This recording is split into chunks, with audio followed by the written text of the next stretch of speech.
We were just working with an overcast stitch number 21 and foot number 3 to find a way to make the fabric not unravel anymore. So if you don't have a serger or overlock machine, this is your way to make it look like you do. Or if you do have a serger and it's not threaded up for the right way, right color or such, this is a quick way to just do a short amount of distance on your sewing machine.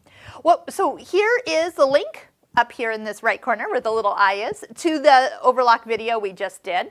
But now we want to do it like a hem or a seam. So I've gone ahead and cut a neckline, and I'm going to apply some ribbing. So this is going to get folded in half, and the raw edges are going to be placed right next to the curve of that pink fabric.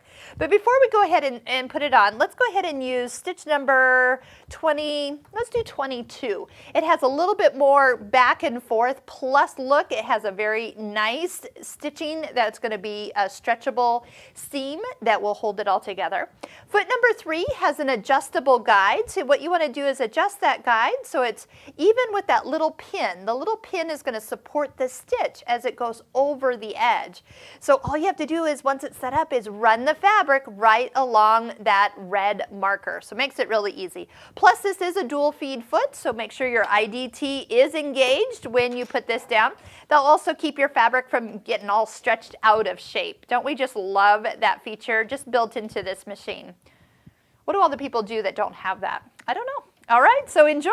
Let's just go ahead. We're going to put the ribbing and those two edges next to the cut edge here. I'm going to stretch the ribbing just a little bit, and I can watch the needle jump over the pin and off the edge of the fabric. That way it really seals up that edge nicely. If you have any skip stitches with this particular fabrics, maybe you've got some lycra that you're working with, make sure you use a stretch needle. So if you click right up here where the stretch needle link is, that will get you some more information why you need that particular needle and not just a ballpoint needle. Let's use the thread snips and see what we have. So we've got a great stitch that's going over the edge.